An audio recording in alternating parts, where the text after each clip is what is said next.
Meus amados e queridos irmãos, a paz do Senhor, uma alegria ter você conosco mais uma semana para falarmos a respeito dos assuntos da Escola Bíblica Dominical, nesta oportunidade, a revista de jovens. Nós já estamos na lição de número 5 e é sobre esta lição que nós falaremos nesse subsídio da Escola Bíblica Dominical. Se você é novo por aqui e ainda não nos segue, ative o sininho aqui do lado, aperta para se inscrever em nosso canal ADMP TV e também deixa seu like, deixa seu comentário. Na última aula tivemos alguns comentários, a felicitação de engajar com vocês e isso é muito bom para nós e também para que possamos conhecê-los cada vez mais. Pegue a sua caneta, pegue a sua Bíblia, pegue o seu bloco de anotação, sua revista de jovens e vamos lá para mais uma das aulas da Escola Bíblica Dominical, Revista de Jovens. Vamos?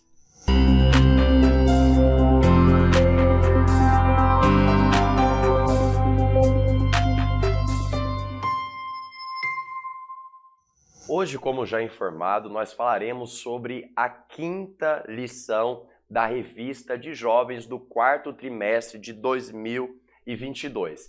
Essa lição será lecionada no dia 30 de outubro de 2022, domingo pela manhã, e traz como título A Falta que Faz um Líder. Ora, nós já falamos a respeito de algumas lideranças que foram muito importantes para o nosso aprendizado a respeito desse assunto de liderança, da pessoa do líder e os seus atributos. Com Moisés, aprendemos diversas lições, com Josué não foi diferente, aprendemos lições com os pontos positivos de Josué, mas também com os pontos negativos da sua humanidade. E hoje nós falaremos a falta que faz uma liderança, a falta que faz um líder. Bom, o tema principal se encontra no livro de Juízes, capítulo 21, versículo 25, que diz assim: Naqueles dias não havia rei em Israel, porém cada um fazia o que parecia reto aos seus olhos. Nós pegaremos hoje o livro de Juízes como base desta lição para que possamos trazer com clareza a falta de uma liderança e os problemas e as circunstâncias que geram através desta falta. O resumo da lição nos diz assim: Deus levanta pessoas em diferentes tempos para conduzir o seu povo, e a ausência de um líder pode trazer sérios prejuízos. Os nossos objetivos hoje em nosso subsídio é mostrar como se deu o período dos juízes, como esse livro é desenvolvido e conscientizar a respeito da falta dessa liderança e mostrar qual é a solução necessária para que nunca falte líderes e nunca falta vocacionados dessa liderança. O texto bíblico se encontra também no livro de Juízes, como eu disse, é o livro de apoio, de base desta lição. Se encontra no capítulo 2, no versículo 7, no versículo 14, o texto bíblico. Por isso é necessário você ler esse texto, principalmente. Você lê o capítulo 1, você lê o capítulo 2 e o capítulo 3 do livro dos Juízes, para que você possa entrar dentro desse contexto do livro dos Juízes. Mas eu gostaria de ler com você esses versículos, que são apenas 4 versículos, e ressaltar algumas coisas que eu julgo ser importante para a sua compreensão, para o seu entendimento, antes de nós introduzirmos esse assunto propriamente dito. Versículo 7, capítulo 2, o livro é o livro de Juízes. Diz assim: E serviu o povo ao Senhor todos os dias de Josué, e todos os dias dos anciões que prolongaram os seus dias depois de Josué, e viram toda aquela grande obra a qual ele fizera a Israel. Então perceba, versículo 7. Olha a tônica de importância para você ter clareza no estudo da lição de número 5. Diz o texto que enquanto Josué viveu, o povo servia ao Senhor todos os dias, e os anciões prolongaram os seus dias depois de Josué, e viram toda aquela grande obra que o Senhor havia feito para Israel. Então, todos os dias que Israel estava sob uma liderança, no caso, a liderança de Josué, o povo estava servindo ao Senhor. Grave isso. Versículo 8. Faleceu, porém, Josué, filho de Nun, servo do Senhor, da idade de 110 anos. Perdão. Olha que interessante. Faleceu Josué, filho de Nun, servo do Senhor. Você lembra como Josué é retratado no seu próprio livro, no capítulo 1, no versículo 1 e versículo de número 2? Eu quero ler isso com você, que eu acho muito interessante e vale a pena você se atentar a esses detalhes que a Bíblia traz para nós. Olha o que diz o versículo 1, capítulo 1, livro de Josué. E sucedeu depois da morte de Moisés, servo do Senhor, que o Senhor falou a Josué, filho de Nun, servo de Moisés. Então, no versículo 1 do capítulo 1 do livro de Josué, está relatando o falecimento de Moisés, que é servo do Senhor. Que o Senhor falou a Josué, filho de Nun, servo de Moisés. Então, no começo dessa história, Josué era servo de Moisés. Só que no final da história de Josué, o texto vai dizer no versículo 8 do capítulo 2 que Josué não é apenas mais servo de Moisés, mas é servo do Senhor. E ele falece da idade de 110 anos. Versículo 9. E sepultaram-no no termo da sua herdade, em Tinate-Heres, no monte de Efraim, para o norte do monte Gaás. E foi também congregada toda aquela geração a seus pais, e outra geração após ele se levantou, ou seja, uma geração que conhecia Josué e os feitos e as obras do Senhor através da vida dessa liderança, falece. E se levanta outra geração, que diz o texto, que não conhecia o Senhor, nem tampouco a obra que fizera a Israel. Não tampouco Israel tinha um costume, esse costume era passar a lei do Senhor de forma oral.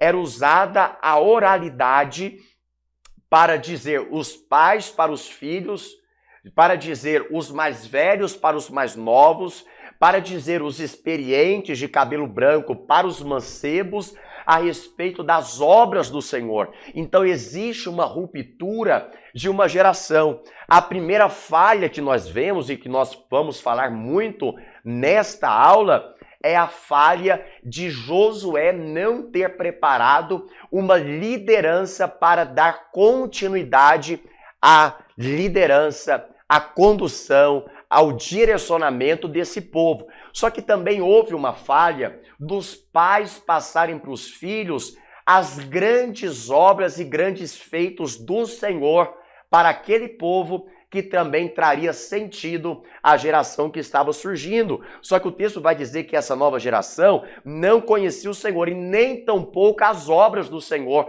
que fizera a Israel. No versículo 11 diz assim: então fizeram os filhos de Israel o que parecia mal aos olhos do Senhor e serviram aos Balaíns. Por que eles serviram aos Balaíns? Primeiro, porque faltava uma liderança. Segundo, porque ninguém falara a respeito das obras do Senhor e por isso eles não conheciam o Senhor. E por isso fizeram mal ao que parecia aos olhos do Eterno. Versículo 12. E deixaram o Senhor, Deus dos seus pais, que os tiraram da terra do Egito e foram-se após outros deuses, dentre os deuses das gentes que havia ao redor deles, e encurvaram-se a eles e provocaram o Senhor a ira, porque deixaram o Senhor e serviram a Baal e a Astrote.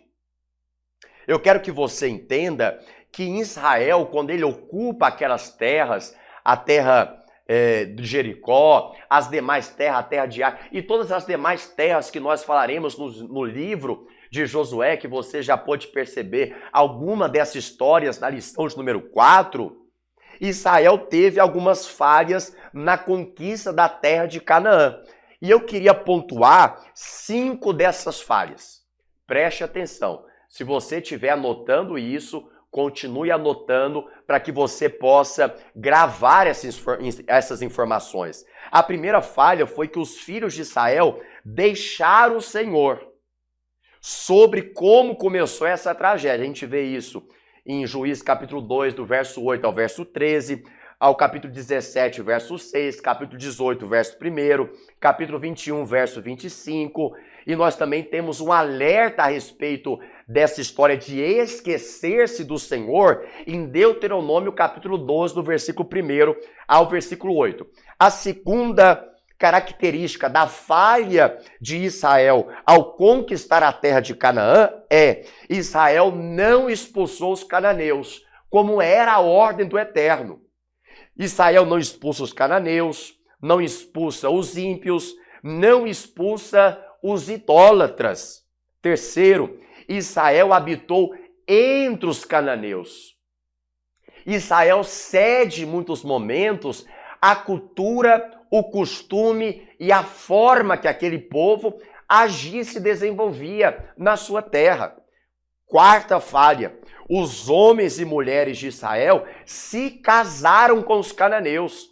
Essa era uma ordem estabelecida por Deus, uma ordem deuteronômica, que o povo deveria se casar não com outros povos, mas se casar entre a nação, entre o povo de Israel. Então o mandamento aqui é afligido.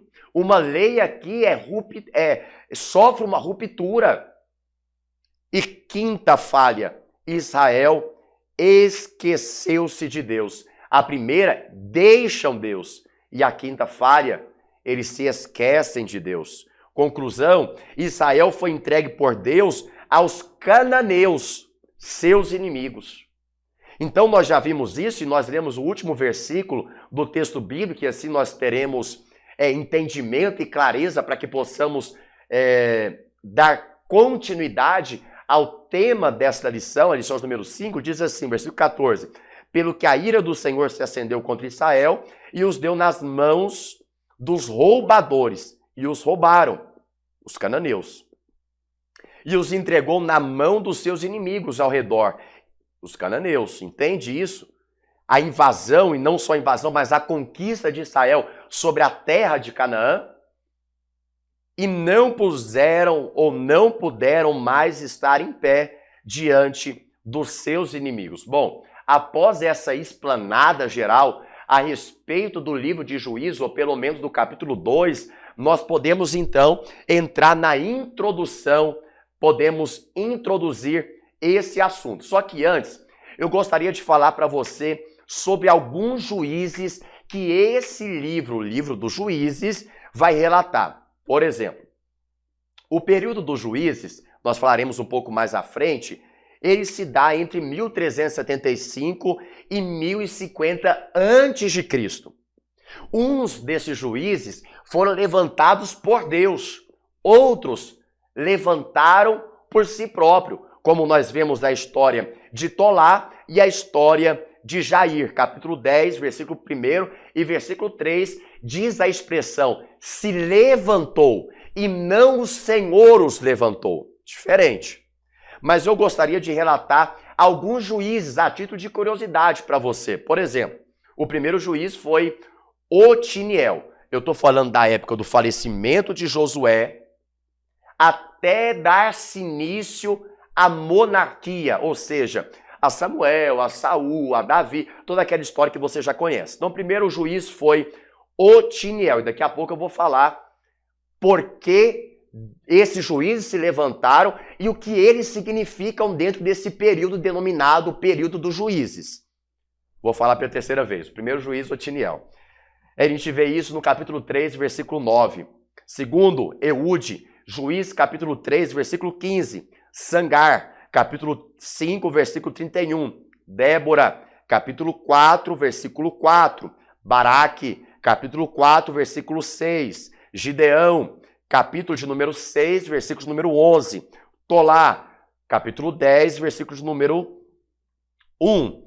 Capítulo 10, versículo número 3, conta a história de Jair, de Jefté, capítulo 11, versículo 1, de Ibizã, capítulo 12, versículo 8, de Elon, capítulo 12, versículo 11, Abidom, capítulo 12, versículo 13, Sansão, Juízes, capítulo 13, versículo 24 e capítulo 16, versículo 31. Eli, primeiro livro de Samuel, capítulo número 4, versículo de número 18.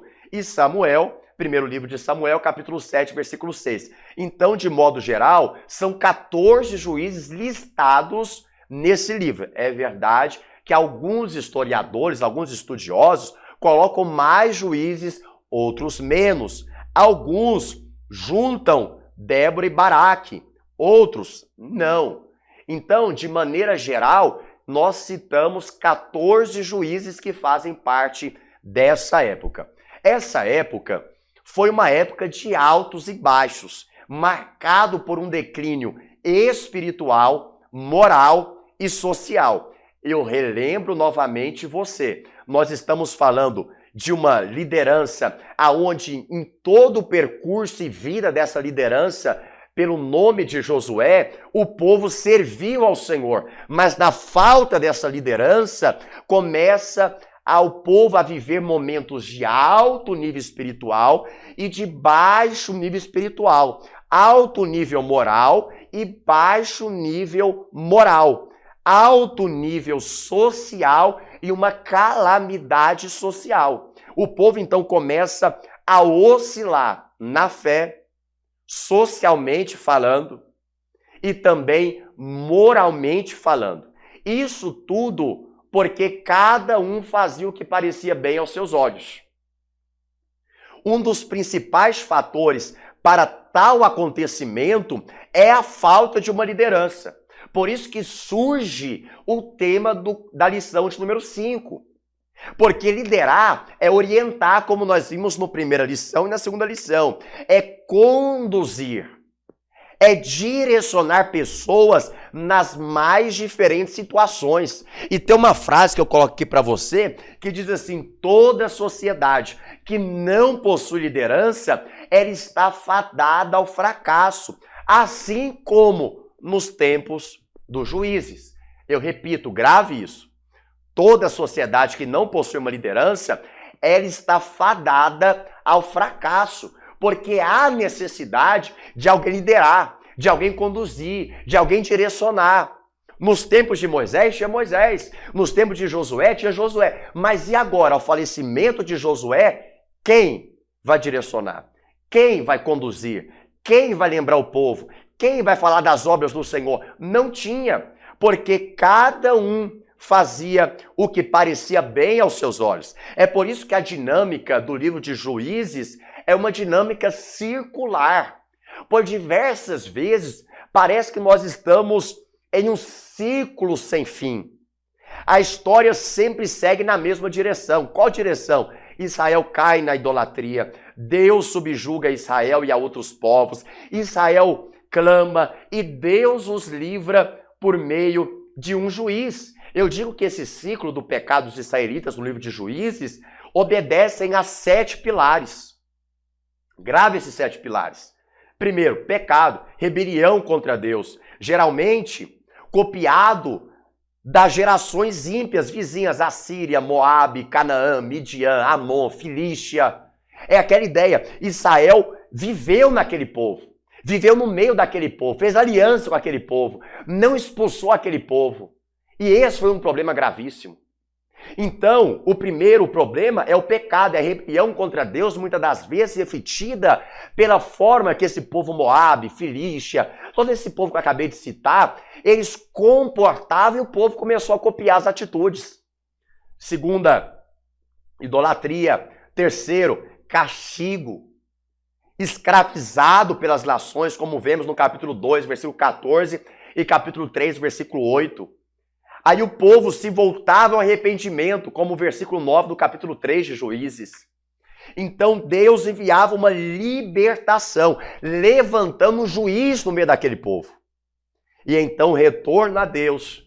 E sétimo, uma nova queda acontecia. E esse ciclo voltava no início. 1, 2, 3, 4, 5, 6, 7. Parece que é um ciclo interminável. Então, Juízes, o livro apresenta 3 grupos de 7. Primeiro, as 7 apostasias. Segundo, 7 opressões. Terceiro, 7 livramentos. Nós não vamos entrar a fundo nisso, porque isso é para título de curiosidade, para que você possa trazer robustez ao seu estudo. Mas uma coisa eu quero que você preste atenção. Tiago, qual que é a importância de uma liderança? Se nós já entendemos que o tema da lição fala sobre a falta de um líder, qual que é essa falta? Mais tarde, Paulo vai escrever a Tito sobre a liderança e observando um dos principais efeitos da ausência de um líder em um determinado lugar ou em uma determinada igreja. Abra sua Bíblia aí em Tito, capítulo de número 1, verso de número 5. Diz assim, olha, por esta causa, te deixei em Creta, Paulo escrevendo a Tito, para que pusesses em ordem as coisas que ainda restam. Tiago, o que nós podemos aprender com esse versículo? Por esta causa te deixei em Creta, Paulo dizendo, Tito, por esta causa te deixei em Creta, para que pusesses em ordem as coisas que ainda restam. Já o que tem a ver com a liderança? Simples. A primeira análise a ser feita, com a base na expressão que pusesses em ordem, traz à mente a ideia de que as coisas da igreja que estava em Creta não estavam como deveria estar. No mínimo, estavam desorganizadas, estavam desordenadas, o que impunha a necessidade urgente de um líder cristão, de uma liderança cristã espiritual que pudesse conduzir o processo de reorganização das coisas. Isso mesmo, a falta de um líder produz desordem, produz bagunça, produz declínio espiritual, moral, social. E Paulo está dizendo, Tito, vai para Creta. Te deixei em Creta por isso, para que coloque a casa que está bagunçada em ordem. O que está desordenado, que você coloque nos devidos lugares, através de uma liderança cristã e espiritual. Qual que é o trabalho de um líder? É deixar as coisas da casa organizada. É manter o nível espiritual, é manter o nível moral, é manter o nível social. Consegue entender? Tá fazendo um ligamento com Juízes? Pronto. Tiago, então, se eu já entendi isso, o primeiro tópico fala do período do Juízes, verdadeiro. O contexto que os juízes governavam, e é bom eu já falar isso, porque os juízes é a mesma coisa de governadores levantados por Deus e permitidos por Deus para um certo período. O contexto que os juízes governam pode ser descritos por, abre aspas, não havia rei sobre Israel, capítulo 18, versículo 1, ou Juízes, capítulo 21, versículo 25, cada um fazia o que parecia reto aos seus olhos. Então, quer entender o livro de Juízes? Entenda essas duas primícias, esses 2 versículos. Primeiro, não havia rei sobre Israel. Segundo, cada um fazia o que parecia reto aos seus olhos. Cada um foi para a sua terra, como nós vemos no versículo 6 do capítulo 2.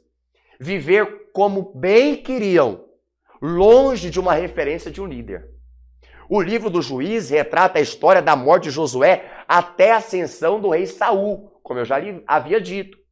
Os registros são entre 1375 e 1050 a.C. São mais ou menos 4 décadas de juízes. Isso dá aproximadamente 410 anos que os juízes estão governando, nesses altos e baixos, e tudo por causa de uma referência de um líder. O escritor desse livro, os historiadores chegam numa conclusão, claro que não é unânime, mas é mais aceita no meio dos estudiosos da teologia, que o escritor foi Samuel, tá? Não é uma certeza, não é uma afirmação 100%, mas é uma convergência entre os estudiosos da Bíblia Sagrada, principalmente do Antigo Testamento. Os juízes, então, foram pessoas escolhidas por Deus, permitidas por Deus para um certo tempo e uma certa ocasião, que tinha como missão para representar Deus como governador daquele povo, em um dado momento, uma dada circunstância, um momento e uma situação. Cada um desses juízes foram levantados em tempos de aflição para livrar o povo de Israel de um jugo que o próprio povo havia entrado por causa da atitude de fazer o que era errado aos olhos do Senhor. Sob a autoridade e poder de Deus, eles realizavam grandes feitos. Por exemplo, você vê a história de Sansão. Eu digo Sansão porque é mais fácil de você entender onde Sansão, ele foi um governador, um juiz, por aproximadamente 40 anos, livrando o povo que estava sob um julgamento, sob uma opressão de 20 anos. Olha quanto tempo. Tudo por causa de uma falta de uma liderança, de uma falta de referência. Aí nós vemos esse assunto novamente sendo introduzido no tópico 2. A falta de um líder. Há pelo menos 3 características para a falta de um líder. A primeira característica que a falta de uma liderança causa é uma confusão social. A segunda, as pessoas erroneamente acreditam que podem fazer o que bem entenderem. E a terceira característica que causa a falta de uma liderança é a apostasia e o caos moral. A falta de um líder dispersa o povo, tornando vulnerável aos inimigos, assim como o povo de Israel ficou vulnerável ao povo de Moabe, de Canaã, de Midian, de Amon, da Filístia. Ficam vulneráveis aos inimigos, aos cananeus que ali viviam, e expostos às paixões do seu próprio coração. Por isso, ao que parece, uma das formas de Deus corrigir o seu povo, porque todas as vezes que o povo estava em ascensão espiritual, moral, social, Deus estava abençoando aquele povo. O povo tinha paz, o povo tinha alegria, o povo tinha vida, o povo tinha prosperidade. Só que quando o povo tinha um declínio espiritual, por fazer o que achavam bem aos seus olhos e mal aos olhos do Senhor, Deus permitia uma privação de líderes que o representassem. Assim, aquele povo voltava ao ciclo, se arrependia, Deus enviava um representante, um governador, um juiz, e aquele ciclo todo. Deus tirava o jugo, Deus tirava a opressão, um tempo de bonança e novamente a queda. É um ciclo, parece sem fim, e muitas pessoas têm vivido isso, tá? Eu não vou entrar nesse mérito, mas você entenda e aplica isso na vida dos seus alunos. Muitas pessoas vivem um ciclo dos tempos de juízes. É uma ascensão, depois vem a queda, vem um pecado, vem idolatria, vem um castigo, vem um arrependimento, a libertação, o retorno a Deus, uma vida de ascensão e volta a queda. Cuidado com esse ciclo. Você deve romper esses ciclos. Mas se Deus, muitas das vezes, permite e para corrigir o seu povo, priva-os de líderes que o representasse, a igreja do Senhor, ela deve clamar a Deus, pedindo-lhe que lhes dê líderes espirituais e que nunca lhes falte vocacionados, segundo o propósito de Deus, segundo os princípios da palavra de Deus. Glória a Deus por isso. Tiago, então, qual é a solução para que não fiquemos sem líderes e para que não entremos em situação como nos tempos dos juízes? Ora, a pergunta que se faz é louvável. Qual a solução para a falta de líderes? Nós temos duas. Primeiro, uma solução de remediação. Orar e pedir a Deus que levante alguém para preencher as lacunas. Era o que acontecia nos tempos dos juízes.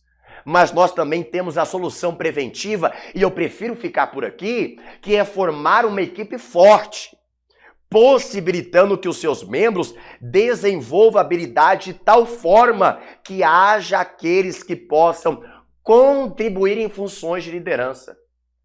É os líderes mais velhos formarem líderes mais novos, vocacionados, e sempre preparar uma equipe forte para que tenham habilidades e para que possam contribuir na função de liderança de uma igreja, de uma denominação, de um grupo de pessoas. Você que é líder deve urgentemente preocupar-se na sua falta. Quem irá te substituir? Isso é muito forte. Porque a obra de Deus, ela não é feita por uma pessoa. Glória a Deus, eu repito isso. A obra de Deus não é feita por uma pessoa. Ah, porque o fulano é isso, o fulano é aquilo, o fulano é isso. O problema de muitas igrejas e denominações é que basear a sua história em uma pessoa. Esse é o problema. Quando a pessoa falece, ela morre, a história parece falecer junta.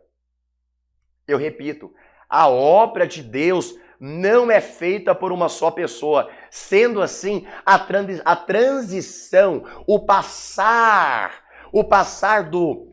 como é que diz aquelas corridas? O passar do bastão, sabe aquelas coisas de passar do bastão? A vida cristã é a mesma coisa. É um líder que corre um percurso, mas entrega o bastão para outro. Corre mais um pouco, mas entrega o bastão para outro. Corre mais alguns metros e entrega o bastão para outro. A liderança deve acontecer com uma transição debaixo e segundo a orientação do Senhor. Grave isso. Quer que eu repita? Eu repito. A obra de Deus não é feita por uma só pessoa. Portanto, a transição deve ocorrer segundo a orientação do Senhor. Todo líder bem-sucedido, ele tem o dever, ele tem a incumbência de saber que o que ele está vivendo é passageiro. E deve ter consciência disso. Como diz Eclesiastes capítulo 1, versículo 4, diz, uma geração vai e a outra vem, mas a terra por sempre permanece. Como diz Hebreus capítulo 9, versículo 27, falando e alertando a respeito da morte, que ela é certeza, que nós morreremos uma só vez. Claro que não estou falando de arrebatamento, nem coisa significativa, você entende o que eu estou dizendo. Tiago capítulo 4, versículo 14, fala que a nossa vida é como um vapor, passageira, rápida, transitória, efêmera. Por isso, o líder deve ter em mente preparar vocacionados para dar continuidade, para passar o bastão para novas pessoas que virão e darão continuidade a esta corrida, a esta caminhada. Assim como Moisés, que já vimos. O líder precisa ter desprendimento e compromisso com o futuro da obra. Nós vemos isso em Números capítulo 27, versículo 15. Vamos lá em Números, capítulo 27, versículo 15, olha ao versículo 17. Então falou Moisés ao Senhor. É Moisés que está falando ao Senhor dizendo, o Senhor Deus dos espíritos de toda a carne, ponha um homem sobre esta congregação. Olha a preocupação de Moisés, sabendo que o tempo já estava passando e pedindo a Deus, põe um homem, não deixe a obra morrer. Eu posso morrer, mas a história continua. Eu posso passar o bastão, mas o bastão continua correndo. Oh, glória a Deus. É por isso que a Assembleia de Deus começou aqui no Brasil com Daniel Berg, Bruna Vingre, mas ela vem passando de tempo em tempo, de anos em anos, de décadas em décadas, porque cada geração tem passado o bastão para outra. Seguremos as mãos um dos outros, porque a história, eu estou arrepiado aqui, a história não é de uma só pessoa, é de um exército de homens e mulheres que entregaram a sua vida em prol do reino, entregaram a sua vida em prol da obra do Senhor. Aí Moisés diz, põe um homem sobre essa congregação, que saia diante deles e que entre diante deles e que os faça sair e os faça entrar, para que a congregação do Senhor não seja como ovelhas que não têm pastor. Moisés sabia que um rebanho, que ovelhas sem pastor, cada um vai fazer o que quer, vão desraigar, vão se separar e vão acabar muitas das vezes mortas pelos lobos, pelos animais selvagens. Por isso, Moisés diz, para que não sejam como ovelhas que não possuem pastores. Por isso eu trago aqui no subtópico de número 2, o investimento nos jovens. Redobre sua atenção, para o que você está fazendo. Eu vou falar algo profético. Pastor Elias, comentarista dessa revista, traz algo de extrema importância. O investimento em jovens. A idade pode ser um problema para você, mas não é para Deus. Não, eu repito 3 vezes. A segunda eu repito. A idade pode ser um problema para você, mas não é para Deus. A terceira eu repito. A idade pode ser um problema para mim, pode ser um problema para você, pode ser um problema para nós, mas para Deus não é problema. Porque idade não quer dizer maturidade. Tem muita gente que tem muitos anos de vida, mas que é imaturo. E tem gente que é novo, mas é maduro na obra do Senhor. Exemplo, eu coloquei aqui no meu tablet, nas minhas anotações enquanto eu estudava essa revista nesse final de semana. Eu lembro-me, quando ainda não, né? Todos nós somos eternos alunos da escola dominical. Mas quando eu era adolescente na escola dominical, aqui nessa igreja onde eu estou, nos estudos da DMP TV, essa igreja da DMP, eu vinha aqui, pegava ônibus, meus pais me ensinaram. Meus pais sempre me instruíram aí na escola dominical. E eu vinha, pegava os ônibus, participava das aulas, das escolas dominicais. E eu lembro que as professoras investiam em nós. Na época eu tinha vários alunos, mas eu tinha um melhor amigo. Não, é amigão meu ainda. E a professora, tia Cris, eita, tanto tio Juliano, tio Marcos, que eu chamo com tanto carinho de tio ainda, tia Lourdinha, são tantos, mais tantos, tia Lindalva, mas é tanta gente que eu não vou ficar citando nome aqui não, porque depois vai falar que eu esqueci de alguém. Mas quem são sabe. E sabem de verdade, porque sempre que eu encontro eu agradeço. Que às vezes pegava eu e esse meu melhor amigo e dava a oportunidade de nós lecionarmos um tópico da lição. Aí eu lembro, eu que sou pregador, né? Quando o Vini ia, que era o meu amigo, todo mundo gostava da aula dele. Tinha praticamente a mesma idade, ele era um ano mais velho que eu, e todo mundo gostava de ver ele lecionar. E eu que gostava de pregar, gostava de gritar. Você já viu como é que eu leciono? Eu sou alegre, eu sou desse jeito. Eu gosto de ser desse jeito. E quando eu ia lecionar, não lecionava, eu pregava, eu começava a gritar e o povo chorava na aula. Eita, irmão, Deus desde pequeno já me chamava para essa obra evangelística de ganhar almas, de avivamento, de poder, de unção. E era assim, o Vini lecionava, o povo gostava, e quando era eu, virava aquela gritaria na aula. Mas o que eu sempre, depois que eu fiquei maduro, experiente, olhei, foi de como os professores da escola dominical investiram em nós, adolescentes. Não só em mim, não só no Vini, mas em todos aqueles adolescentes.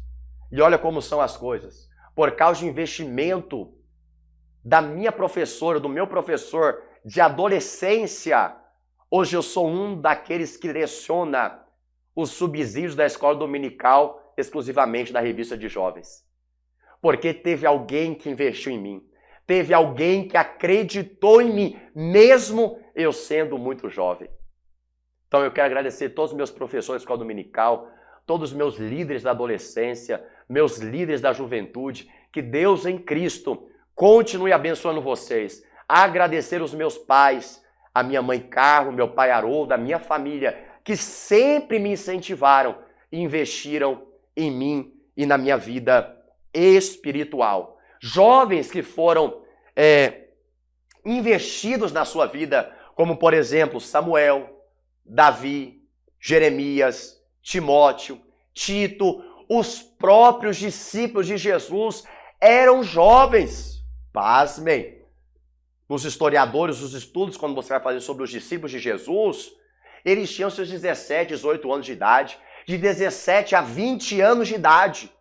Jesus investiu naqueles jovens. É lindo isso, não é? É lindo, não é? Primeira epístola de João, capítulo 2, versículo 14 diz: Eu vos escrevi, jovens, porque sois fortes, e a palavra de Deus está em vós, e já venceste o maligno. Olha a força da juventude.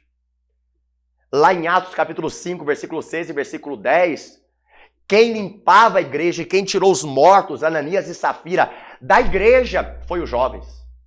Invista na juventude. Definitivamente, uma liderança genuinamente cristã e espiritual, devem envolver-se com a transição de gerações e preocupar-se com que tipo de legado quer deixar para o futuro da liderança da igreja. Eu repito, os jovens não são apenas o futuro, é o presente da igreja. Diga isso para os seus alunos. Eles não são apenas o futuro da igreja, eles são hoje, eles são presente.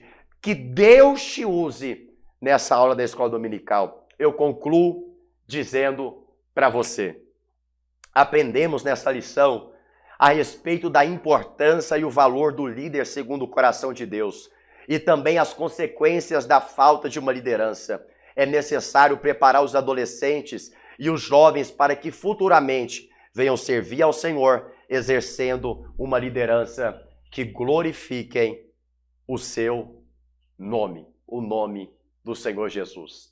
Que Deus te abençoe. Deus abençoe a sua casa, um forte abraço, obrigado por nos acompanhar. Compartilhe essa aula com mais pessoas para que mais vidas sejam alcançadas através do ensino da Palavra de Deus, da Escola Bíblica Dominical. Um abraço e até a próxima, se Deus quiser.